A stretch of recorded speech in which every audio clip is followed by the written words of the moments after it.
வெண்முரசு. மழைப்பாடல் 91. பகுதி 18. மழைவேதம். வாசிப்பது சந்தீப். கங்கையின் நீர் மேலேறி கரைமேட்டில் வேர் செறிந்து நின்ற மரங்களைத் தழுவி ஓடிக்கொண்டிருந்தது. சாலையில் வரும்போதே நீரின் குளிரை உணர முடிந்தது. மரங்களுக்கு அப்பால் அலையடித்த நீரின் ஒளியில் அடிமரங்கள் புகைக்கு அப்பால் தெரிபவை போல விளிம்புகள் அதிர நின்றாடின. கங்கைக்கரைக்கு தேர் வந்து நின்றதும் விதுரன் இறங்கி அவனைக் காத்து நின்ற முதிய வைதிகரிடம், நீர் மிகவும் மேலே வந்துவிட்டது என்றான். ஆம், கோடை நீளுந்தோறும் நீர் பெருகும். அங்கே இமயத்தின் பனிமுடிகள் உருகிக் கொண்டிருக்கின்றன என்று அவர் சொன்னார். புன்னகை செய்தபடி நேற்று ஒரு சூதன் பாடினான். கைலாயநாதனாகிய பெருமான் கூட வெம்மை தாழாமல் தன் சடைமுடிக்கற்றைகளை அவிழ்த்துப் போட்டு ஆற்றிக் கொள்கிறான் என்றார். வைதிகர் சடங்குக்கான பொருட்களை எடுத்து வைப்பதை பார்த்துக் கொண்டு விதுரன் தன் அணியாடைகளைக் கழற்றி ஒற்றையாடையை அணிந்து கொண்டான். அவனுடைய அணுக்கச்சேவகன் ஆடைகளையும் அணிகளையும் வாங்கி தேரிலேயே வைத்தான். நதிக்கரைச் சோலைகளில் பறவைகள் பெருங்கூச்சலுடன் பூசலிட்டுக் கொண்டிருந்தன.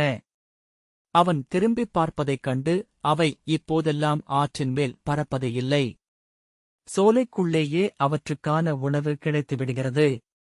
கரையானை தின்றே உயிர் வாழ்கின்றன என்றார் அவர்.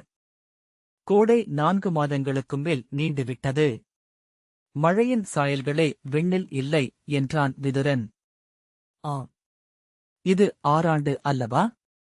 இறையருளை நாட வேண்டியதுதான். கங்கை பெருகி வரும் வரை மனிதருக்கு உணவுக்குப் பஞ்சம் இல்லை. ஆனால் மண்ணில் புழுவும் பூச்சியும் வாழ வேண்டும் என்று சொல்லி பெரிய தாளத்தில் எள்ளையும் அரிசியையும் நெய்யையும் மலரையும் காய்களையும் கனிகளையும் எடுத்து வைத்தார் வைதிகர்.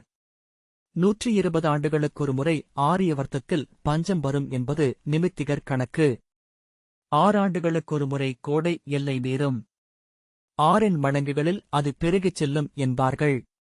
6 ஆண்டுகளுக்கு முன்பு கோடை வளர்ந்து நீண்டு சென்று பெருமழையில் முடிந்ததையும் புராணகங்கை பெருகி வந்து நகரை மூழ்கடித்ததையும் விதுரன் எண்ணிக்கொண்டான்.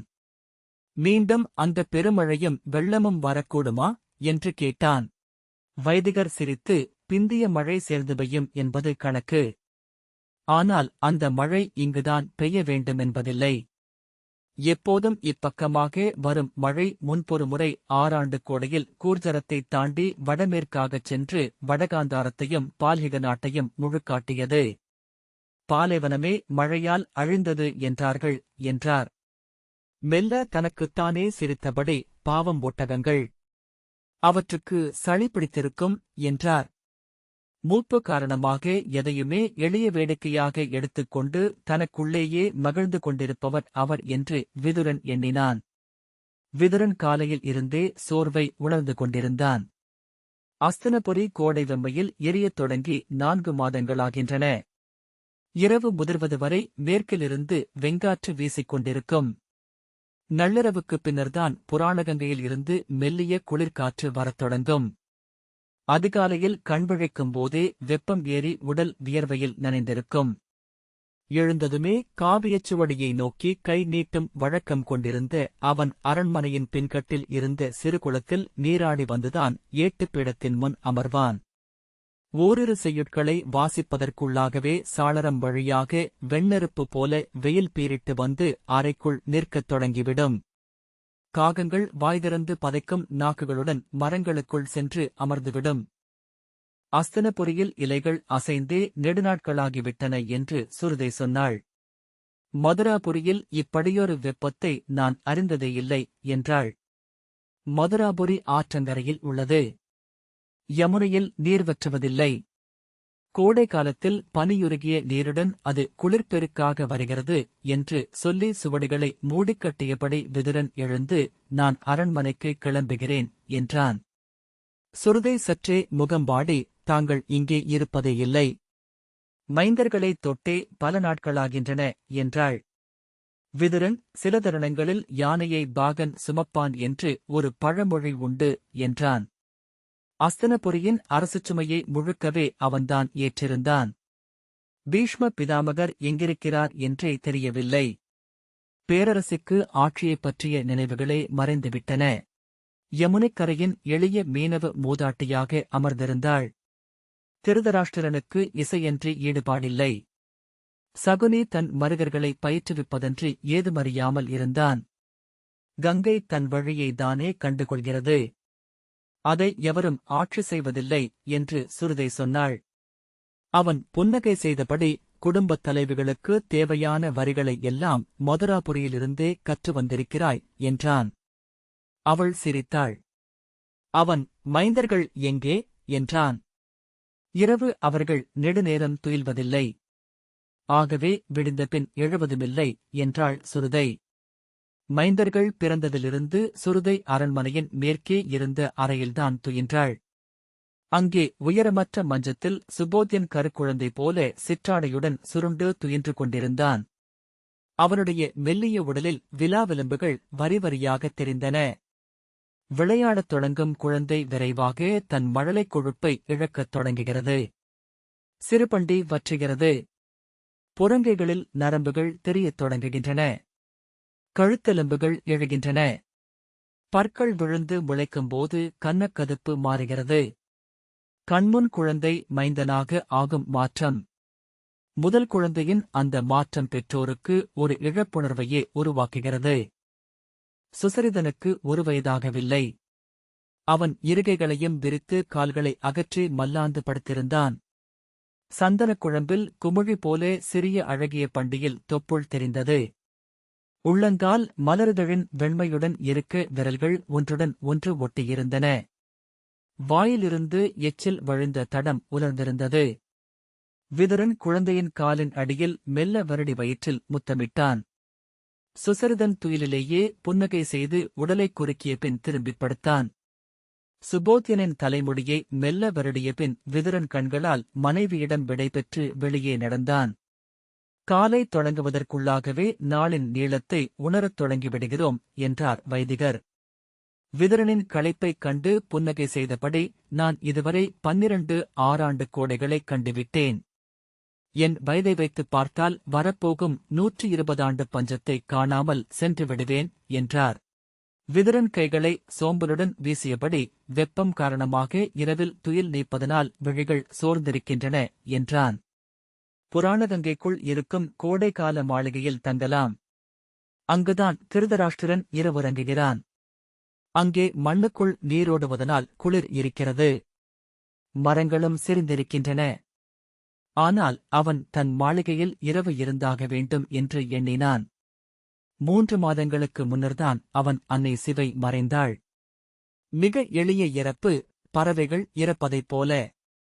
அதிகாலையில் எப்போதும் அவளுடைய வடக்கு ஒப்பருகையில் உடலைச் சுருட்டி அமர்ந்து வெளியே பார்த்துக் கொண்டிருக்கும் நிலையிலேயே அவளை சுருதையும் அவனும் கண்டு வந்தார்கள். சுருதை சென்று அவளைத் தொட்டு எழுப்பி நீராட்டறைக்குக் கொண்டு செல்வாள். ஆடையணிகள் அணிந்தபின் அவள் அரசியருக்குரிய காலை பூசணைகளுக்காக மங்கலத்தாசியரும் தாம்பூலச் சேடியரும் சூதரும் சூழ சென்று வருவாள். அன்று வழக்கம் போல சுருதை சென்று அவளைத் தொட்டதுமே தெரிந்துவிட்டது. அவள் விழிகள் திறந்து வெளியே நோக்குபவை போலத்தான் இருந்தன.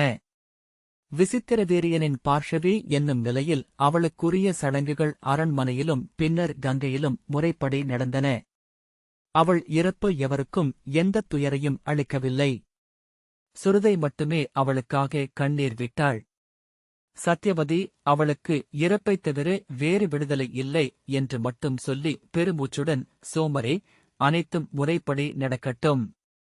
வைதிகர்களுக்கும் சூதர்களுக்கும் பரிசுகள் குறையாமல் வழங்குங்கள். குடிகள் 3 நாட்கள் துயராடட்டும். அரண்மனையில் 7 நாட்கள் கொடிகள் இறங்கியிருக்கட்டும் என்றாள். அது ஒரு சூதகுலத்து பாஷவிக்கு ஒருபோதும் அளிக்கப்படாத மதிப்பு. ஆனால் அதை சத்யவதி சொல்லிக் கேட்டபோது விதுரன் கூசினான்.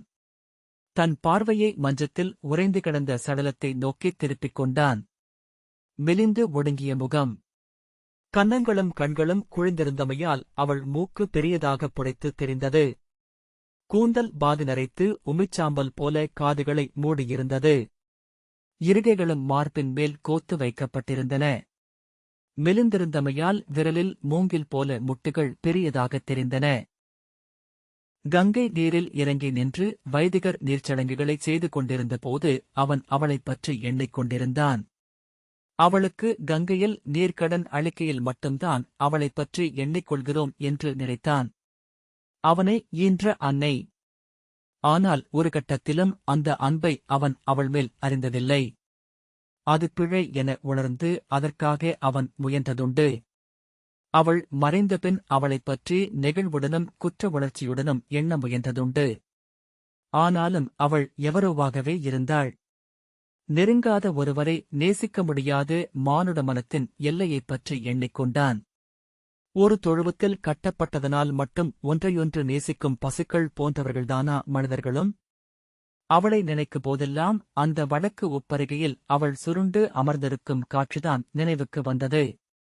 அவள் ஏங்கிக் கொண்டிருப்பது வெளியே செல்லத்தான் என முதலில் அவன் நினைத்தான். நினைத்த இடங்களுக்குச் செல்லும் வாழ்க்கை கொண்டிருந்த எளிய சூதுப்பெண் அவள். அரசியின் முறைமைகளை தலைகளாக அணிந்து கொண்டவள். அவளை ஒவ்வொரு நாளும் அவள் விரும்பும் வெளியிடங்களுக்கு கொண்டு செல்லும்படி அவன் சேடியருக்கு ஆணையிட்டான். ஆனால் அவள் வெளியே செல்ல விரும்பவில்லை. அவள் செல்லும் வழக்கமான வழிகளை விட்டு சற்று விலகினால் கூட பதறி உடல் நடுங்கினாள். அவள் ஒவ்வொரு நாளும் பார்த்துக் கொண்டிருந்த வடக்குச் சாலைக்கு சென்றபோது கூட அதை அவளால் அடையாளம் காண முடியவில்லை. நீர்க்கடன் முடிந்து வைதிகருக்கு காணிக்கை கொடுத்து வணங்கி அவன் மீண்டும் தேரிலேறிக் கொண்டான். இன்னும் சில நீர்க்கடன்கள். அதன்பின் மாதந்தோறும் நினைவு கூர்வது கூட இல்லாமலாகிவிடும். வருடந்தோறும் கொடுக்கும் நீர்க்கடனும் மெல்ல மெல்ல கடமையாக மாறி பொருளிழந்துவிடும். அவனை எவரும் சிவேயன் என அழைக்கப் போவதில்லை. சுருதையின் சொற்களில் ஒருவேளை இன்னும் சில ஆண்டுகாலம் அவள் வாழலாம். மைந்தர்கள் அச்சொற்களாக அவளை நினைவுகூரலாம். அவன் கருவூலச்சுவடிகளை முழுமையாக வாசித்து ஆணைகளை சுருக்கமாக ஓலை நாயகங்களுக்குச் சொல்லிவிட்டு பேரரசியின் அரண்மனைக்குச் சென்றான். ஒவ்வொரு நாளும் முன்மதியத்தில் அவன் அவளை சந்திக்கும் நேரம் அமைந்திருந்தது. சத்யவதியின் அரண்மனைக்கு முன்னால் ஒரு பல்லக்கு நின்றிருந்தது. நிமித்திகர்களோ கணிகர்களோதான் என அவன் புன்னகையுடன் எண்ணிக்கொண்டான். அவர்களைத் தவிர எவரையுமே சத்யவதி சந்திக்காமலாகி பல்லாண்டுகளாகிவிட்டன. தன் சிறுமைந்தர்களின் பிறவி நூல்களை அவள் மீண்டும் மீண்டும் கணித்துக் கொண்டிருந்தாள். அவருடைய ஆமாடப் பெட்டிக்குள் 1000 பிறவி நூல்கள் இருக்கின்றன. ஒவ்வொரு மைந்தனுக்கும் 20 வெவ்வேறு பிறவி நூல்கள் உள்ளன. அவற்றைப் பார்த்தால் பிரம்மனே திகைத்துதான் படைத்தவர்கள் மொத்தம் எத்தனை என்று மறந்து விடுவார் என்று சியாமை ஒருமுறை சிரித்துக்கொண்டே சொன்னாள். மீண்டும் மீண்டும் அவள் எளிய நம்பிக்கைகளை நாடிக்கொண்டிருக்கிறாள் என்று விதுரன் அறிந்தான். நிமித்திகர் சொல்லும் சிறிய அவப்பயன் கூட அவளை பதறச் செய்தது. உடனே இன்னொரு நிமித்திகரை வரச் சொல்லி இன்னொரு முறை பிறவிப் பயன் கேட்கத் தொடங்குவாள். விதுரன் நிமித்திகர்கள் அனைவரிடமும் உறுதியான ஆணைகளை பிறப்பித்தான். அனைத்து நிமித்தங்களும் நலன் பயப்பதாகவே சொல்லப்பட வேண்டும் என்று. முதல்நிலை நிமித்திகர் அவளை பார்ப்பதையே தவிர்க்கத் தொடங்கினர். ஆகவே எளிய நாடோடி நிமித்திகர்களை பொய்யான புகழுடன் அவனே அவளிடம் அனுப்பிக் கொண்டிருந்தான். அதற்குப் பயனிருந்தது. நாள் செல்லச் செல்ல அவள் முகம் தெளிந்து வந்தது. அவள் நிறைவும் உவகையும் கொண்டவளாக ஆனாள். தெரியுமா? வேசரதேசத்து நிமித்திகரே சொல்லிவிட்டார். என் சிறுமைந்தர்கள் ரகுகுலத்து ராமனின் தம்பியர் போல இணைந்து அஸ்தினபுரியை ஆழ்வார்கள் என்கிறார். அவர்தான் பாரத வருஷத்திலேயே பெரிய நிமித்திகராம். அவர்தான் மகதத்தில் பிரகததனின் மைந்தன் ஜராசந்தனை ஆட்சியமைப்பான் என்று கணித்துச் சொன்னவராம். அப்படியே நடந்ததா இல்லையா? இதோ பார், அஸ்தினபுரியை பாரத வருஷத்தின் தலைநகரமாக அவர்கள் மாற்றுவார்கள் என்று எழுதியே கொடுத்திருக்கிறார் என்று சொல்லி பரபரப்பாக சுவடிகளை எடுத்து விரித்துக் காட்டும் அவளுடைய மலர்ந்த முகத்தைப் பார்க்கையில் விதுரன் உள்ளூர ஒரு திகைப்பையே உணர்ந்தான். அவள் கற்றவை வென்றவை அனைத்தையும் இழந்து பேதைமையையே அழகாக அணிந்த வெறும் அன்னை என அவன் முன் நின்றிருப்பாள். அத்தனை படிகளும் பீடங்களும் இப்படி ஒரு எளிய மூதன்னையாக ஆகி பிறரால் பரிவுடனும் இளநகையுடனும் குனிந்து நோக்கப்படுவதற்காகத்தான் என்றால் படைப்பை நடத்தும் அது மனிதர்களைக் கொண்டு ஒரு கேலி நாடகத்தைத்தான் ஆடிக்கொண்டிருக்கிறதா என்ன? உள்ளே நிமித்திகர் ராசிக்களத்தில் சோழிகளை பரப்பி வைத்து பயன் நோக்கிக் கொண்டிருந்தார். விதுரன் அருகே பீடத்தில் அமர்ந்து கொண்டான். சத்யவதி, சற்று முன்னர்தான் விசாலர் என் முதல் சிறுமைந்தனைப் பற்றிய பயனைச் சொன்னார்.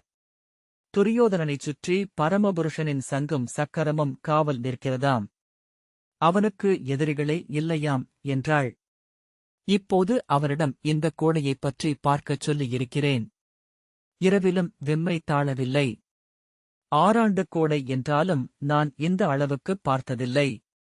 மழை வரும் நாளை கணித்து சொல்லச் சொன்னேன். சென்ற சில ஆண்டுகளாகத்தான் அவள் காலநிலை பற்றி குறைகளைச் சொல்லத் தொடங்கியிருந்தாள். வெயிலையும் குளிரையும் அவள் அறியத் தொடங்குவதே இப்போதுதான்.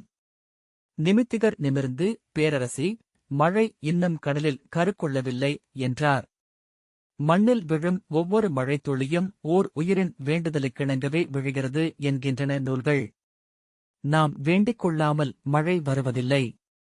மண்ணில் உள்ள மானுடரும் மிருகங்களும் பூச்சிகளும் புழுக்களும் செடிகொடிகளும் கல்லும் மண்ணும் மழைக்காக வேண்டிக் கொள்ள வேண்டும். சத்யவதி, ஆம், அதை நானும் அறிவேன் என்றாள். மழை வேள்வி ஒன்றே செய்ய வேண்டும். நாம் தாகம் கொண்டிருக்கிறோம் என்றும் வெம்மை கொண்டிருக்கிறோம் என்றும் வருணனுக்கும் இந்திரனுக்கும் சொல்ல வேண்டும். மழை வேள்விக்கு ஆவன செய்திருரா.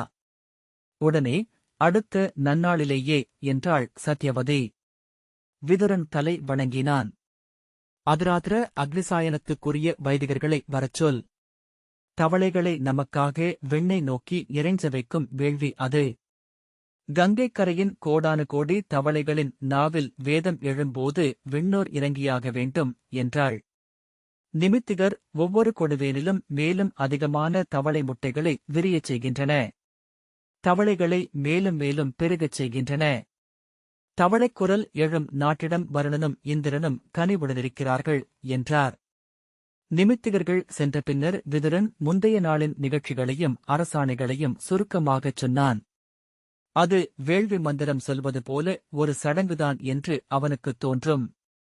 அவள் விழிகள் எதையுமே உள்வாங்குவதில்லை. அவன் சொல்லி முடித்ததும் அவள் மிக எளிய வினாக்களைக் கேட்பாள். அவன் அதற்கு ஒற்றை வரி விடைகளைச் சொல்வான். அவள் நிறைவடைந்து விடுவாள். தேவவிரதனைப் பற்றி ஏதாவது தெரிந்ததா என்று அவள் கேட்டாள். விதுரன், இல்லை அன்னையே. அவர் இம்முறை திருவிடத்துக்கும் அப்பால் தமிழ்நிலத்துக்குச் சென்றிருக்கக்கூடும் என்றான். சத்யவதி பெருமூச்சு விட்டு, அவனுக்கு ஓர் உடலும் ஒரு வாழ்க்கையும் போதவில்லை என்றபின் புன்னகைத்து, ஓர் உடலிலும் ஒரு வாழ்க்கையிலும் எஞ்சியவற்றை என்ன செய்வதென்று தெரியாமல் நான் இருக்கிறேன் என்றாள். அவளிடம் பேசப்படும் அனைத்தும் அவளுக்கு தன் முதுமையைத்தான் நினைவூட்டுகிறது என்று அவன் எண்ணிக்கொண்டான். அவள் முகம் மலர வேண்டுமென்றால் இனிய இறந்தகால நினைவொன்று மீண்டு வரவேண்டும். எதிர்காலத்தில் அவள் அஞ்சுவதற்கும் ஐயம் கொள்வதற்குமானவை மட்டுமே இருந்தன. விதுரன் மீண்டும் அமைச்சு மாளிகைக்குச் சென்று சற்று ஓய்வெடுப்பதற்காக மஞ்சத்தில் படுத்தபோது உளவுச் சேவகன் வந்து வாசலில் நின்றான். முதன்மையான செய்தி ஏதும் இல்லாமல் அவன் ஓய்வு நேரத்தில் வருவதில்லை என்று அறிந்திருந்த விதுரன் முதல்கணம் எண்ணியது பீஷ்மபிதாமகரின் இறப்பைப் பற்றித்தான். என்ன என்று அவன் கேட்டதும் சேவகன் பறவை கொண்டு வந்த ஓலையை நீட்டியபடி, மாமன்னர் பாண்டு என்றான். தலைமேல் அடி விழுந்தது போல அரைக்கணம் செயலற்றுவிட்டு பின் உடல் பதற எழுந்து அந்த ஓலையை வாங்கி வாசித்தான். முதல் முறை சொற்கள் பொருளாக மாறவில்லை. 3ஆம் முறை அஞ்சிய பறவை மீண்டும் கிளையில் அமர்வது போல அவன் அகம் அச்சொற்களில் அமைந்தது. மீண்டும் மீண்டும் அவ்வரிகளை வாசித்துக் கொண்டிருந்தான். 3 பருந்துகள் தொடர்ந்து செய்தியைக் கொண்டு வந்தன. ஒரே செய்தியின் 3 பிரதிகள் என்றான் சேவகன். விதுரன் தன் சால்வையை போட்டுக்கொண்டு வெளியே வந்து பீடத்தில் அமர்ந்து கொண்டு அமைச்சர்களை வரச்சொல் என்றான். கண்களை மூடி நெற்றிப்பொட்டை அழுத்தியபடி சற்று நேரம் அமர்ந்திருந்தான். இந்த தருணத்துக்கு அப்பால் இனி என்ன நிகழும் என்று எண்ணாமலிருப்பதே இதைக் கையாள்வதற்கான சிறந்த வழி. ஆம், அதைத்தான் செய்ய வேண்டும். இப்போது செய்ய வேண்டியவற்றை மட்டுமே யோசிக்க வேண்டும். ஆனால் எண்ணம் முன்னோக்கித்தான் பாய்ந்து சென்று கொண்டிருந்தது. நடக்கவிருப்பவை, நடக்கக்கூடுபவை. எதிர்காலம். எதிர்காலம் என ஒன்று உண்டா என்ன? நம் பதற்றங்களைத்தான் எதிர்காலம் என்று சொல்லிக் கொண்டிருக்கிறோமா? சோமரும் லிகிதரும் விப்ரரும் வந்தனர். பேரமைச்சர் யக்ஞசர்மர் நடமாட முடியாதவராக படுக்கையில் இருந்தார். அவரது மூத்த மைந்தர் சௌனகர் இளைய அமைச்சராக சேர்ந்திருந்தார். சோமரே, தாங்களே நேரில் சென்று பேரரசியிடம் செய்தியை அறிவியுங்கள். லிகிதரே, தாங்கள் மூத்த அரசியிடம் செய்தியைச் சொல்லுங்கள். நான் தமையனாருக்கு அறிவிக்கிறேன். விப்ரர் சகுனியிடம் செய்தி அறிவிக்க வேண்டும். சௌனகர் வைதிகருக்கும் படைகளுக்கும் நகர்மக்களுக்கும் அறிவிக்கட்டும் என்றான் விதுரன். அவர்கள் ஏற்றுக்கொண்டனர். படைத்தலைவர்கள் நகரை 8 பகுதிகளாக பிரிக்க வேண்டும். 8 பகுதிகளும் தனித்தனியாக படைகளால் காக்கப்பட்டும். மக்கள் ஓரிடத்தில் அதிகமாக கூடி நெரிசல் எழாமல் அது தடுக்கும். அனைத்து ஒருக்கங்களும் முடிந்த பின்னர்தான் செய்தி முறையாக முரசறையப்பட வேண்டும். பாரத வருஷத்தின் அனைத்து மன்னர்களுக்கும் பேரரசியின் செய்தி இன்றிரவே தூதர்கள் வழியாக அனுப்பப்பட வேண்டும். அவற்றில் கடைபிடிக்கப்படும் முறைமைகள் வழுவாதிருக்க வேண்டும். அதற்கு தீர்க்கவியோமரும் வைராடரும் பொறுப்பேற்றுக் கொள்ளட்டும். சௌனகர் இளைய அரசியிடம் யார் தெரிவிப்பது என்றார். விதுரன் அவரை பொருள் நிகழாத விழிகளால் சில கணங்கள் நோக்கிவிட்டு நீர்ப்பிம்பம் போல கலைந்து, எவர் சென்று சொன்னாலும் என்ன நிகழுமென்று சொல்ல முடியாது அமைச்சரே. என்னால் எம்முடிவையும் எடுக்க முடியவில்லை. இச்செய்தியே தமையனார் எப்படி எதிர்கொள்வாரென்றே என்னால் உய்த்துணர முடியவில்லை. அவரை அணுகி இச்செய்தியைச் சொல்ல என்னால் மட்டுமே முடியும் என்பதனால்தான் நானே செல்கிறேன் என்றான். சௌனகர் இளைய பிராட்டியாரிடம் செய்தியைச் சொல்ல உகந்தவர் பேரரசிதான் என்றார். அதைக் கேட்டதுமே விதுரன் வியப்புடன் அதைவிடச் சிறந்த வழி இருக்க முடியாதென்று உணர்ந்தான். யக்ஞசர்மரை 60 ஆண்டு காலம் பேரமைச்சராக நீடிக்கச் செய்த நடைமுறை விவேகம் மைந்தரிலும் நீடிக்கிறது என எண்ணிக்கொண்டான். சௌனகரின் இளமை நிறைந்த விழிகளை நோக்கி, ஆம் அமைச்சரே, அதுவே ஒரே வழி. பேரரசி முதலில் செய்தியை அறிந்து கொள்ளட்டும். அவர்கள் சற்று மீண்டதும் அவர்களே சென்று இளைய அரசியிடம் செய்தியைச் சொல்லட்டும் என்றான். அவர்கள் கிளம்பிய பின்னரும் அவன் அப்படியே சற்று நேரம் அமர்ந்திருந்தான். திருதராஷ்டிரனைக் கண்டு அச்செய்தியைச் சொல்வது எப்படி என்று சிந்திக்கத் தொடங்கியதுமே அகம் திகைத்து விலகி வேறு சிறிய நிகழ்ச்சிகளை நோக்கிச் சென்றது. அங்கே இந்நேரம் பாண்டவின் சிதைமேல் நெருப்பு ஏறியிருக்கும். அவனுடைய கூன் விழுந்த வெண்ணிறமான சிறிய உடல் அவன் கண்முன் எழுந்ததும் துயரம் அலைவெள்ளம் போல எழுந்து அரைந்து அகத்தின் அனைத்து இடங்களையும் நடுங்கச் செய்தது. உடனே எண்ணங்களை விலக்கிக் கொண்டான். குந்தி இந்நேரம் அணிகளையும் மங்கலங்களையும் களைந்திருப்பாள். ஒருவேளை எரியேறியிருப்பாள். மீண்டும் ஓர் அதிர்வுடன் எண்ணத்தை விலக்கிக் கொண்டான். அமர்ந்திருக்கும் தோறும் எண்ணங்கள் திசை கெட்டு பாய்கின்றன. கால் எடுத்து வைத்து விரைந்து நடப்பது ஒன்றே அவற்றை சீராக்கி முன்னோக்கி மட்டுமே செலுத்த முடியும். நடக்கும்போது கால்களின் தாளம் எப்படியோ சித்தத்துக்கும் வந்துவிடுகிறது. அவன் இடைநாழி வழியாகச் சென்றான். சொற்களை ஒழுங்கு செய்ய வேண்டும். மிகச்சரியான சொற்களில் சொல்ல வேண்டும். எப்படி சொல்லப்பட முடியுமோ அப்படி. ஆனால் அதைத்தான் திரும்பத் திரும்ப எண்ண முடிந்ததே ஒழிய ஒரு சொல்லைக் கூட எடுத்து வைக்க முடியவில்லை. புஷ்பகோஷ்டத்தை தாண்டிவிட்டிருப்பதை உணர்ந்தான். மீண்டும் திரும்ப நடந்தான். துரியோதனனின் பிறப்பை ஒட்டி திருதராஷ்டிரனுக்கும் அவனுக்கும் இடையே ஒரு விலகல் நிகழ்ந்தது. திருதராஷ்டிரன் முன்னாலிருந்து எழுந்து சென்ற அவன் 8 நாட்கள் புஷ்பகோஷ்டம் பக்கமே செல்லவில்லை. அதன்பின் விப்ரன் வந்து உடனே வந்து சந்திக்கும்படி மூத்தவரின் ஆணை என்றான். ஒரு கணம் விதுரன் அஞ்சினான். பின்னர் அதுவும் நல்லதற்கே என்று தோன்றியது. முதல் நாள் அவன் கசப்புடன் திருதராஷ்டிரன் அரண்மனைக்குச் செல்லாமலிருந்தான். மறுநாள் அந்த கசப்பு மேலும் வளர்ந்தது. அடுத்த நாள் அக்கசப்பை அவனால் நினைவு கூறத்தான் முடிந்தது. மேலும் ஒரு நாள் தாண்டிய போது அது பழைய நினைவாக ஆகிவிட்டிருந்தது. ஆனால் 3 நாட்களின் விலகலை கடந்து மீண்டும் தமையன் முன் சென்று நிற்க அவனுடைய ஆணவம் தயங்கியது. நாளை நாளை என அது ஒத்திப்போட்டது. நாட்கள் செல்லச் செல்ல அந்த நாட்களின் இடைவெளியே அதை அரிய செயலாக ஆக்கியது. 8 நாட்களுக்குப் பின் அவன் தமையனை அத்தனை நாள் சந்திக்காமலிருந்தது மிகப்பெரிய நிகழ்வாக ஆகிவிட்டிருந்தது. அதற்கான விளக்கத்தை அவனால் உருவாக்கிக் கொள்ள முடியவில்லை. மீண்டும் அவனை சந்திக்கவே முடியாதென்று தோன்றியது. 25 ஆண்டு காலமாக அம்பிகையும் அம்பாலிகையும் அப்படித்தான் ஒருவரை ஒருவர் சந்திக்காதவர்களாக ஆகியிருப்பார்கள் என நினைத்துக் கொண்டான். திருதராஷ்டிரனின் அழைப்பு ஒரு வலுவான உடனடி காரணமாக அமைந்தது. அது அனைத்து இக்கட்டுகளையும் முடித்துவிட்டது. அவன் புஷ்பகோஷ்டத்துக்குச் சென்று தமையன் முன் நின்றான். அவர் வசைபாடினாலும் அடித்தாலும் அமைதியாகப் பெற்றுக்கொள்ள வேண்டும் என்று எண்ணிக்கொண்டான். ஆனால் திருதராஷ்டிரன் அவனைக் கேட்டதும் இரு கைகளை விரித்து, இளையவனே என்றான். விதுரன் உடைந்து அழுதபடி அந்த விரிந்த கைகளுக்குள் தன்னை ஒப்புக் கொடுத்தான். அவனை தன் மார்புடன் அணைத்தபடி திருதராஷ்டிரன், தம்பி, நீ கற்றவன், ஞானி. நான் விழியிழந்த பேதை. என் உணர்ச்சிகளை நீ அறிய வேண்டாமா? என் அறிவின்மைகளை நீ மன்னிக்க வேண்டாமா? என்றான். மூத்தவரே, உங்கள் பாதங்களில் 1000 முறை விழுந்து ஒவ்வொரு சொல்லுக்கும் மன்னிப்பு கோருகிறேன். மானுட உணர்ச்சிகளை அறியாது வெற்று நூலறிஞன் நான் என்று அவன் உடைந்து அழுதான்.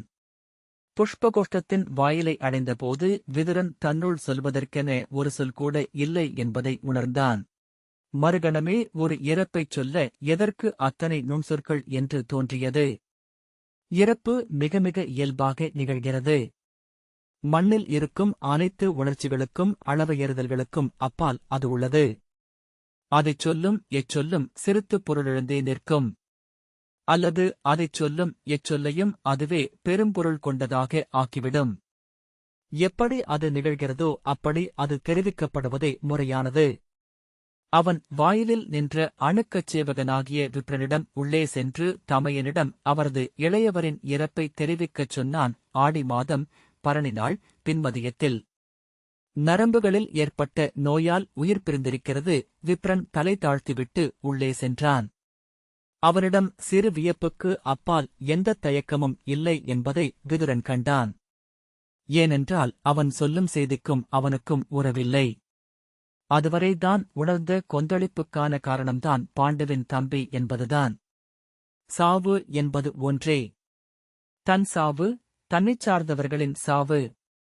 பிற சாவுகளெல்லாமே வெறும் செய்திகள் மட்டுமே. அவன் அங்கே நிற்கவே விழைந்தான். ஆனால் அவனையறியாமலேயே விப்ரனைத் தொடர்ந்து சென்றான். உள்ளே திருதராஷ்டிரன் ஒரு பீடத்தில் அமர்ந்து மடியில் ஒரு மகரையாழை வைத்துக்கொண்டு மெல்ல தட்டிக் கொண்டிருந்தான். முகத்தில் யாழில் மட்டுமே குவிந்த சித்தத்தின் கூர்மை தெரிந்தது. விப்ரனின் காலடியைக் கேட்டதும் முகம் தூக்கி, விப்ராம்பூடா, சஞ்சயன் எங்கே? அவனை வரச்சொல் என்றான். விப்ரன், அரசே, பெரிய செய்தி ஒன்றைச் சொல்லும்படி ஆணையிடப்பட்டிருக்கிறேன் என்றான். என்ன செய்தி என்று கேட்ட திருதராஷ்டிரன் முகம் மாறி, பிதாமகர் நலமல்லவா என்றான். விப்ரன், அவர் நலம் அரசே.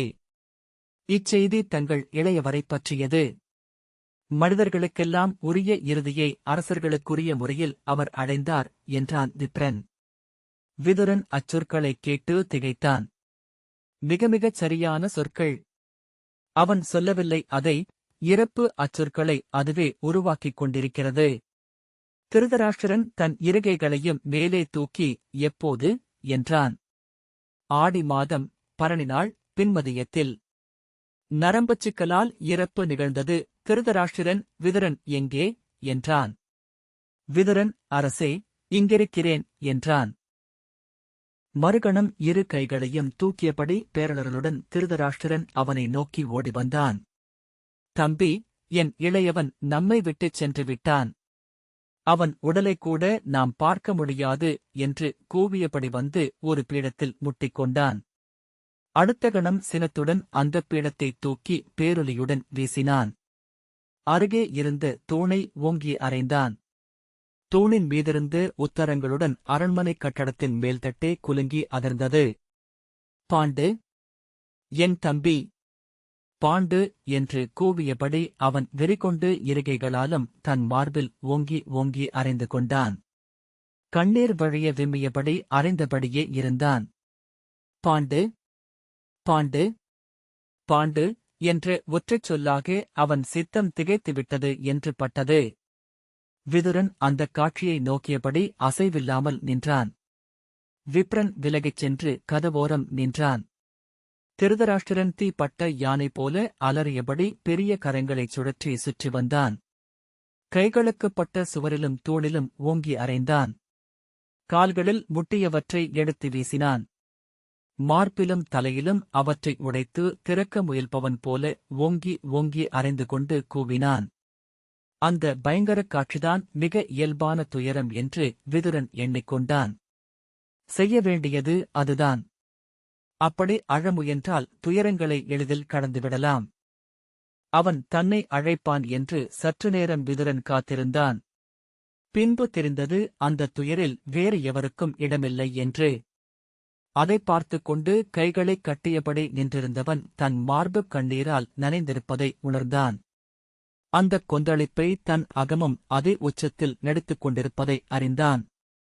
அதன் வழியாக அவனும் மெல்ல மெல்ல அகம் ஒழிந்து விடுபட்டுக் கொண்டிருந்தான். திருதராஷ்டிரன் தன் தலையில் கையை வைத்தபடி அப்படியே பின்னால் சாய்ந்து தரையில் அமர்ந்து அழுதான். விதுரன் திரும்பி விப்ரனை நோக்கி கை காட்டிவிட்டு அருகே சென்று திருதராஷ்டிரன் தோள்களைப் பற்றி அரசே வருக என்று அழைத்தான். திருதராஷ்டிரன் குழந்தை போல அந்த அழைப்புக்கு இணங்கி அழுது கொண்டே வந்தான். அவனை அருகிலிருந்த ஓய்வறைக்கு இட்டுச் சென்று மஞ்சத்தில் படுக்கச் செய்தான். தன் பெரிய உடலை குறுக்கிக் கொண்டு கருக்குழந்தை போல கைகளைத் தொழுவது போல் மார்பின் மீது வைத்தபடி திருதராஷ்டிரன் ஒருக்களித்து படுத்தான். பாண்டு, என் தம்பி! பாண்டு என்று அழைத்த குரலில் அரற்றிக் கொண்டிருந்தான். வெண்கலதிச் சட்டியுடன் விப்ரன் அறைக்குள் வந்தான். அகிபீனாவின் மணத்தை விதுரன் உணர்ந்தான். தலையசைத்துவிட்டு மெல்ல வெளியே நடந்தான். அகிபீனா என்ன செய்கிறது? சித்தத்தை அழிக்கிறது. விழிக்கும்போது அந்த துயர் அங்குதான் இருக்கும். ஆனால் அது அந்த நதியின் அலைகளில் ஒழுகி சற்று அப்பால் தள்ளிச் சென்றிருக்கும்.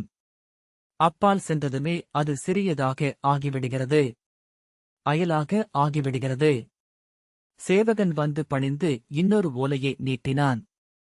அதில் இன்னும் சற்று விரிவாக பாண்டுவின் எரியேறல் சடங்குகளைப் பற்றி சொல்லப்பட்டிருந்தது. மாத்ரி சிதையேறியதை வாசித்ததும் அவன் அவள் முகத்தை நினைவில் தேடினான். சற்று பருத்த வெண்ணிறமான பெண். நுரை போலச் சுருண்ட கூந்தல். அதற்கப்பால் முகமென ஏதும் தெளிவாக எழவில்லை. ஓரிரு சடங்குகளுக்கு அப்பால் அவளை அவன் நேரில் பார்த்ததே இல்லை. இன்னும் சில நாட்களில் அப்படி ஒரு பெயர் மட்டும் அரசகுலத்து வரலாற்றில் இருக்கும். அவள் முகம் அவளுடைய மைந்தர்களுக்கும் நினைவில் இருக்காது. மறைவது இத்தனை எளிதா என்ன? இப்படி மறைவதுதான் சரியானதா? இறப்பின் களத்தில் உருவாகும் எண்ண ஓட்டங்கள் எல்லாமே இறப்பை எளிதாக்கிக் கொள்வதற்காகத்தான். பெரிய உணவை சிறு துண்டுகளாக ஆக்கிக் கொள்வது போல அந்தப் பேரனுபவத்தை கூறு போட்டுக் கொள்வதற்காகத்தான். அதற்குமேல் அவற்றுக்கு பொருளே இல்லை. அவை சிந்தனைகளே அல்ல, வெறும் எண்ண அலைகள். அவன் தன் அமைச்சகத்துக்குச் சென்று அமர்ந்து கொண்டதும் ஓலை நாயகங்கள் மன்னர்களுக்கு அனுப்ப வேண்டிய ஓலைகளைக் கொண்டு வந்து காட்டினார்கள். அவற்றை வாசிக்கக் கேட்டு ஒப்புதலளித்து அனுப்பினான். மொழியாக ஆகும்தோறும் அனுபவம் அயலாகிச் சென்று கையாள எளிதாவதை உணர்ந்தான். ஒன்றே போன்ற சொற்கள் அதை மேலும் நுட்பமாகச் செய்தன. அஸ்தனபுரியின் அரசரும் குருகுலத் தோன்றலும் சந்திரமரபின் மணியும் விசித்திர வீரிய மாமன்னரின் அறப்புதல்வருமான மாமன்னர் பாண்டு. சோமர் வந்து அவனை மெல்ல வணங்கிவிட்டு பீடத்தில் அமர்ந்து கொண்டார். அவர் சொல்வதற்காக அவன் காத்திருந்தான். பேரரசி செய்தியை முழுமையாகக் கூட கேட்கவில்லை என்றார் சோமர். அலறி நெஞ்சை அறைந்தபடி மயங்கி விழுந்துவிட்டார். அவரது அணுக்கச்சேடி சரியான நேரத்தில் பிடித்துக் கொள்ளவில்லை என்றால் வலுவான காயம்பட்டிருக்கும். விதுரன் பெருமூச்சு விட்டான். அதை அவன் எதிர்பார்த்திருந்தான். அவன் சொல்லப்போவதை எதிர்பார்த்திருந்த சோமர் அதை அவன் சொல்லாததனால் அவரே தொடர்ந்தார். பேரரசியா அது என்று திகைத்துவிட்டேன். எப்போதும் அவர் உணர்ச்சிகளை வெளிக்காட்டியதில்லை. பேரரசர் சந்தனு மறைந்தபோதும் சரி, தன் இரு மைந்தர்களும் மறைந்தபோதும் சரி, ஒரு துளி விழிநீர் சிந்தியதில்லை. விதுரன் தலையசைத்துவிட்டு பேசாமலிருந்தான். மானுட உணர்ச்சிகளுக்கெல்லாம் அப்பாற்பட்டவர் அவர் என்று சூதர்கள் பாடுகிறார்கள். அத்ரிகை என்னும் அப்சரசின் வயிற்றில் உதித்தமையால் அவருக்கு நமது துயர்களும் கவலைகளும் அச்சங்களும் அறவே இல்லை என்கிறார்கள். இன்று அவரை பார்த்திருந்தால் எளிய வேளாண்குடி மூதனை என்றே எண்ணியிருப்பார்கள். அவர் மீதான அச்சமும் மதிப்பும் விலக அவருக்காக கண்ணீர் சிந்தியிருப்பார்கள். சோமர் சொன்னார். பின் குரலை தாழ்த்தி, இளைய அரசிக்கு இதுவரை செய்தி அறிவிக்கப்படவில்லை. பேரரசியால் அது இயலாது என்றார். மூத்த அரசிக்கு தெரிவிக்கப்பட்டுவிட்டதா என்றான் விதுரன். ஆம், லிகிதர் சென்று காந்தாரத்து இளையரசி சத்யசேனையிடம் செய்தியைச் சொல்லியிருக்கிறார்.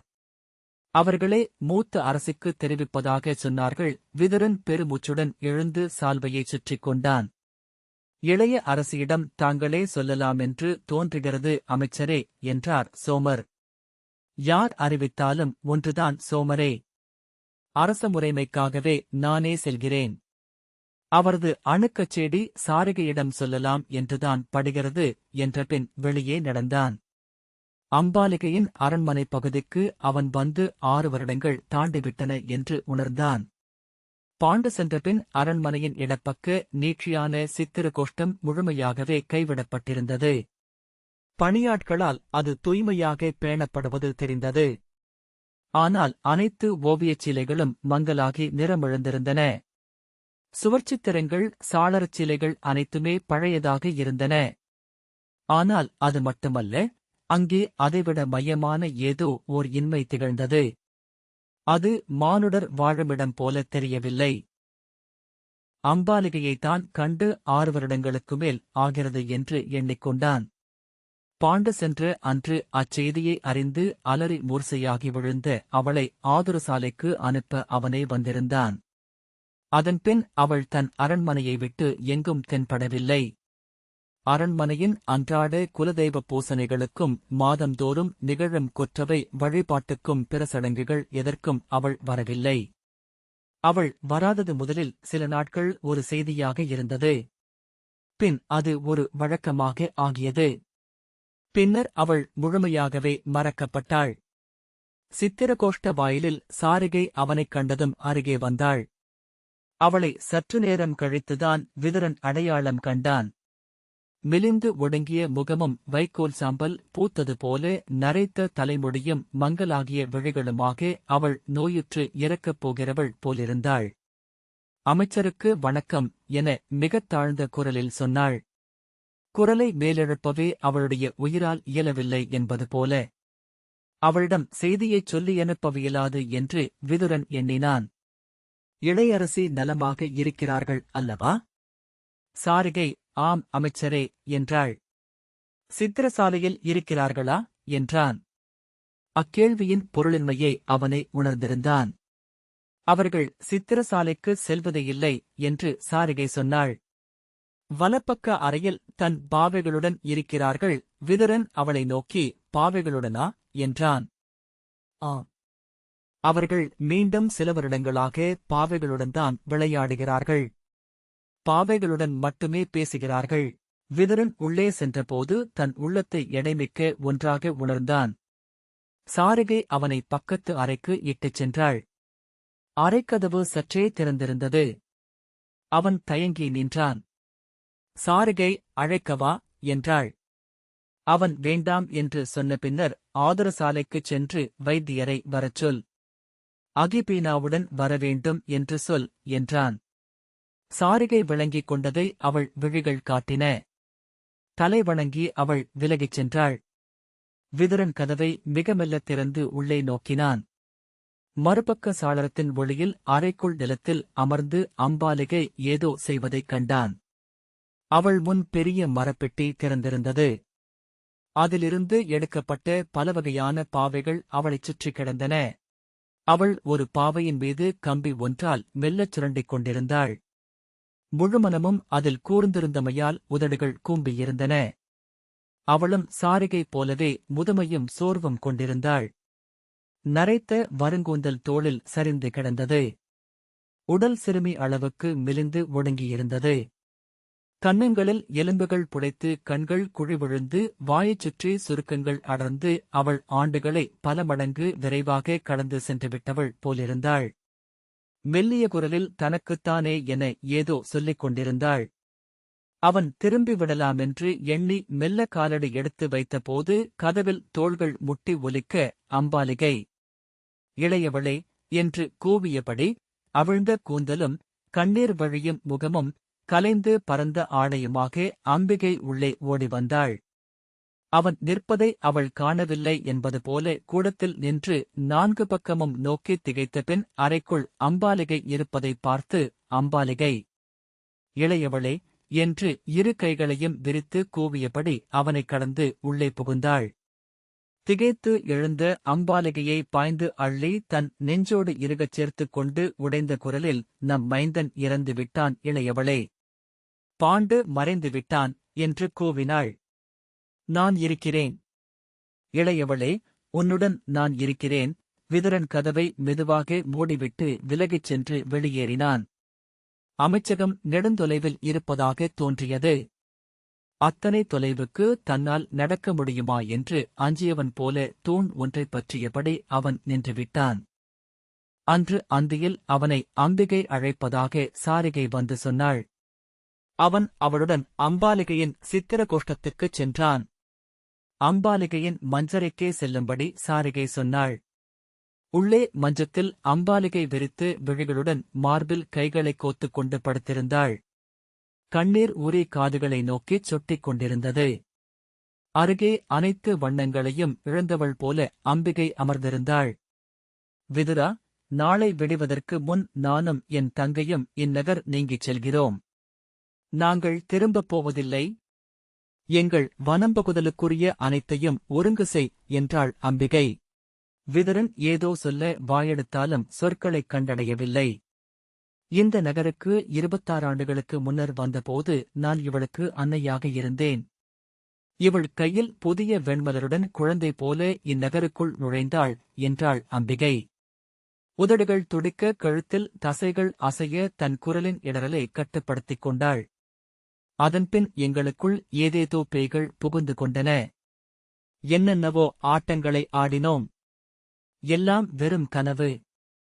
அம்பாலிகையின் மெலிந்த கைகளைப் பற்றி தன் கைகளுக்குள் வைத்துக் கொண்டு அம்பிகை சொன்னாள். இப்போது எல்லாம் விலகிவிட்டன. இதோ இப்போது எஞ்சுவதுதான் உண்மை. இவளுக்கு நானும் எனக்கு இவளும் மட்டுமே இருக்கிறோம். மீதியெல்லாம் வெறும் மாயை. அம்பாலிகை எழுந்து தன் தமக்கையின் மடியில் முகம் புதைத்துக் கொண்டாள். அவள் தலையை வருடியபடி அம்பிகை சொன்னாள், போதுமடி. எங்கோ ஒரு காட்டில் நாமிருவரும் காசியில் வாழ்ந்த அந்த நாட்களை மீண்டும் வாழ முயல்வோம். அங்கேயே எவருமறியாமல் மடிவோம். இந்த வாசிப்பை கேட்டதற்கு நன்றி.